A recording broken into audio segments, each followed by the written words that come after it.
Hello everyone and welcome to my channel. My name is Chris. We talk all about koi ponds and water gardens here. I have a ton of videos here for you on this channel. Everything from pond filtration, design, construction. We talk about water plants, we talk about fish, we talk about maintenance, all kinds of just about everything you can think of when it comes to koi ponds or water gardens. In the playlists here on the channel, I have different categories broken down where you can find your videos a little bit easier. So hopefully, take some time, take a look around. There should be something here that can interest you and hopefully help you and give you some good advice. Today's video, we are talking basically about pH and how to control the pH in our ponds easily with some household items. All right. So this is going to be beneficial for you because one, it's easy to do, and it's also a lot cheaper than, going to the, pond store or pet shop and buying pH up and pH down. Just a little helpful trick. That's what I try to do here for you guys, help you out. So let's talk about pH, okay? What is pH? pH is basically, it stands for the power of hydrogen. It has to do with a buffering system in your pond between acids and bases. And what we want to do ideally is keep that buffering system intact, which in turn keeps your pH at a neutral level. A pH is measured on a scale between 1 and 10. 1 being extremely acidic, 10 being extremely basic, okay? Now, it's kind of funny. What you need to understand that neutral, or where we want to be for a healthy, safe pond, okay, but we'll call it neutral, is 7, okay? It's not 5. It's not in the middle, okay? It's actually a little bit higher. Kind of a weird thing, but that's just the way it is, okay? We want our pond's pH to be in a range somewhere between 6.5 and 7.5. That's a really safe, healthy environment for your fish, for your plants, and the whole system. Now, let me say this. Fish can live in a pH from, say, 6 to 8. Ideally, we want it 6.5 to 7.5, but they can live between 6 and 8. Once our pH starts dropping below 6 or 8 and above, it can be extremely dangerous, and you're going to have a lot of fish loss in the pond. Fish are going to start dying. Not that saying, that having a pH of 6 is okay. If it's 6, let's bring it up a little bit, okay? Let's get it up closer to 7. If we're at 8, yeah, let's bring it down, okay? It's getting dangerous. You might start seeing signs of fish not eating, becoming more listless, right? Laying on the bottom, not as active. It's definitely going to affect them. It is not as a healthy environment. Now, the reason why I say fish can live in a pH of 6 or 8 is basically due to the fact that they are able to adjust slowly, okay, to a lowering pH. So to see fish living in a pH of 6, yes, okay, but it's not where we got it to be, right? Raise it up, bring it closer to 7, 7.5. My point is that pH changes for fish can be less stressful if it's a gradual change. Rapid changes in pH can really shock them, all right? So if our pH is low or high and we need to adjust it back closer to 7, 7.5, we need to do this slowly, okay? We don't want to take a pH of 6 and bring it to 7.5 overnight, all right? It's gonna shock your fish. It's a big difference.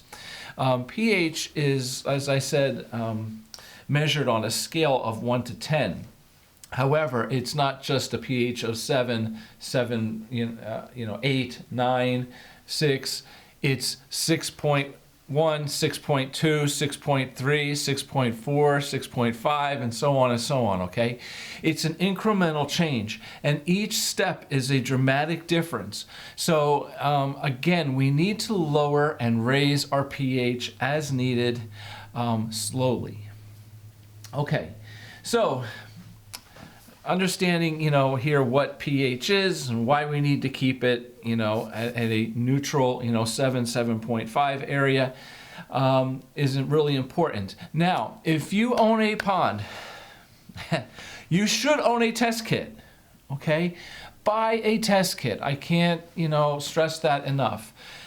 I can't stand it when people call me up and say, oh, my fish are dying, or, when I go to the pond store and I'm in there shopping and somebody comes in with a bottle of water and says, can you test my water? My fish are dying. It's too late, right? Right? Buy a little test kit. At the very least, you can buy little test strips, and all you do is, stick them in the water, swirl it around for 5 seconds, pull it out, match the little color on the tip of the stick to the color on the chart, and it tells you your pH. All right. Even the little, I think are better. The test kits, where you take a vial of water and you put your drops in and mix it. It's easy to do, all right? They're a little more accurate, I would say, but it's easy to do. You don't have to be a chemist. You don't have to be a scientist to do this. It's simple. Buy a test kit. Just read the instructions. It's a basic, simple thing to do, and it can keep you aware of what's going on in your pond before you have major problems, okay? So buy a test kit.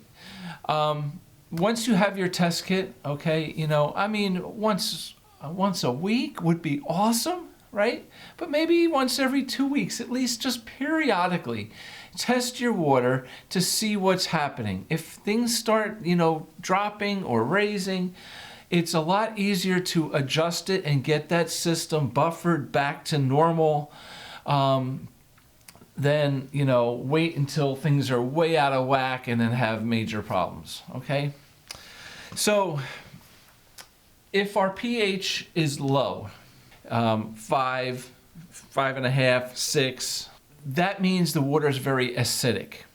So to remedy that, we want to raise the pH by adding basically a base solution. Baking soda, okay? Baking soda is a base. So very cheap, very easy, right? You can go to your store, a grocery store, you can buy a box of Arm & Hammer baking soda or whatever. Cheap, couple dollars, you get a whole big box, and it goes a long way. If our water is very basic, right, pH of 8, 8.5, and we need to bring that back down to 7, 7.5, we need to add an acid, make the water more acidic. So, white vinegar, distilled white vinegar, it's a weak acid solution. Cheap, very easy to do, all right? So again, another product you can pick up at the grocery store, and you can buy it in a little container, you can buy it in a gallon, all right? So these two products are easy, safe, and effective to use in your ponds. To Arm & Hammer baking soda to raise your pH, and white distilled vinegar to lower your pH, okay? So now, let's say this. Are they toxic to your fish? Will they hurt your fish? If used right, absolutely not. But what can hurt them, as I said before, is a dramatic change in the pH over a short amount of time. So whenever we are lowering our pH or raising our pH, we want to do it slowly. So, all right, how much vinegar or baking soda do I use in my pond? So baking soda, if we use a 1/4 cup per 1,000 gallons a day, all right? So whatever your pond volume is, you can figure that out roughly by taking, here's a little formula for you, the length of your pond times the width of your pond times the depth of your pond times 7.5. Now keep in mind, that's for a pond that is exactly square, all right, straight walls like a box, right, a volume in a box, all right. So most ponds are not exactly square, perfectly, straight sides. The sides may be tilted in, they may be round, curved, free-form shape, okay? So we need to take that into effect. So generally, I take my length times width times depth times 7.5, come up with my number, and then I'll subtract anywhere from 25 to 35%, maybe more, off of that to really give me a good idea of my gallons. Again, these are safer products, so overdosing a little bit or a little under is not going to hurt anything. The best advice I can tell you, though, is for both products to add them slowly. Perhaps, like I said, baking soda, a 1/4 cup per 1,000 gallons per day.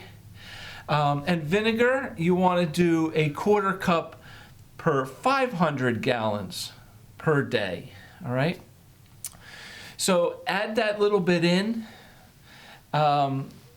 wait a day, test your water the next morning, and then if needed, treat again, okay? And do that as many times as you need until you get your pH back to 7.5. Just as a little side note, keep in mind that ammonia levels need to be checked as well as pH, because the toxicity of ammonia increases as your pH increases. So if you have a low pH of 6 and your ammonia levels are a little high, then increasing your pH back up to 7.5 is also going to increase the toxicity of that ammonia as you increase the pH. So you may need to lower your ammonia levels first. There are ammonia reducers that you can add. Perhaps even a water change can help in both situations. But just keep in mind that your ammonia should also be tested, because the toxicity of ammonia will increase as your pH is increased, okay? So just keep that in mind as well. The other thing here, testing your water for pH, you want to do that first thing in the morning. That's your best, most accurate reading of what's going on in your pond, is first thing early in the morning. There's reasons for that. Basically, it has to do with the sunlight, photosynthesis, and algae growth, and all that stuff in your pond. I won't get into all that right now. I do have another video here, I believe, on testing your water and stuff, where I talk about all that a little bit more detail. So, okay, so baking soda, we want to use a 1/4 cup per 1,000 gallons each day, and vinegar we want to use a 1/4 cup per 500 gallons each day. All right, now what we want to do is not generally just pour this stuff directly into the pond. It's a good idea to take maybe a 5-gallon bucket, fill it up halfway with water, dilute either the baking soda or vinegar in that gallon of water, stir it around a little bit, and then pour it around, the pond, or throw it around, over the, splash it over the top of your pond, just to distribute it a little bit more in the water column. You don't want to pour the vinegar or baking soda directly on top of your fish, okay? It's not the healthiest thing for them to get the baking soda, ingested into their gills and stuff. So make sure it's dissolved thoroughly, and just pour it around the perimeter of the pond. Try to keep it away from the fish as much as you can. But again, it's not going to hurt them. You know, it's a safe product, but you don't want to pour it directly on top. Okay, all right, so I've used baking soda and vinegar for years in my ponds. I've had great results with it. It's really easy to do. It works really quickly. Just, you know, go a little bit at a time. Now, as I said, you want to increase pH or lower pH slowly. However, there are times when your pH may be dramatically low or dramatically high and your fish are dying, okay? We have a really, like, I want to say like an emergency situation going on here. Even though we want to change or adjust our pH slowly, all right, and safely, there's times when we may have to jump in it a little bit quicker, okay? So if my pond pH is 6.5, you know, getting it up to 7.5, it's not crucial. So we can add a little bit at a time and just, you know, over a day or two, bring it back up around 7.5. If my pH is 5.5, my fish are sick, some of them are dying, I need to get that level up quickly, all right? Otherwise, more fish are gonna die. If I take 3 days to bring that pH up, I'm gonna lose more and more fish.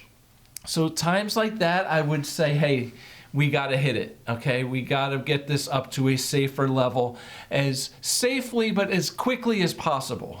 So maybe instead of putting in a 1/4 cup of baking soda, we're gonna do a 1/2 cup initially that first day and try to get that pH within a day from 5.5 to closer to 6. Once we're at 6.5, then we can go slowly up. But if it's an emergency, you know, let's try to get it up. Now, I don't want to go from 5.5 to 7.5 in one day, all right? As I said, fish can survive in 6 to 8. So my main goal here now is to get that pH from 5.5 up between 6 and 6.5 as quickly as I can, trying to be safe. Now, as I said, you know, adding a 1/4 cup per 1,000 gallons per day of baking soda to raise the pH. If I'm 5.5, maybe what I'll do is I'll put a 1/4 cup in the morning, all right, and then come out several hours later, maybe later afternoon, and do another 1/4 cup, all right? So, you know, get that pH up quickly, all right, you know, or down quickly if we're in severely, you know, stressful situations. Other than that, it should be pretty easy to maintain. So that's the little deal with pH and baking soda and vinegar. Easy, cheap, okay? When you go to the store, you go to your pond store, you go to a pet shop, and let's say, you know, you need to buy pH up, pH down, whatever it is you need to buy, you get a little bottle of it. It can be expensive, right? It can be $15, $16, $18 for a bottle that's not gonna go very far, and it's basically just the same thing. It could be a little bit of baking soda in a bottle of water, and you're paying, you know, $18 for it. Really cheap at the grocery store, really easy to do, right? You know what, you buy a whole box of Arm & Hammer for $3 and you only use half of it, and you know, and the rest sits on your shelf, you never need it again, well, no big loss, okay? So, yeah, really consider doing that. Now, I have one last little tip for you, all right? Talking about household items, and how they can be used in your pond, all right? Hydrogen peroxide, all right? 3% hydrogen peroxide. It's a common product in the house as a disinfectant for like cuts and stuff like this. Cheap, okay? It's a great remedy for algae, for string algae, like on your waterfalls, on the sides of your pond liner.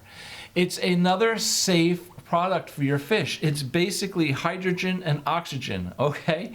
H2O2.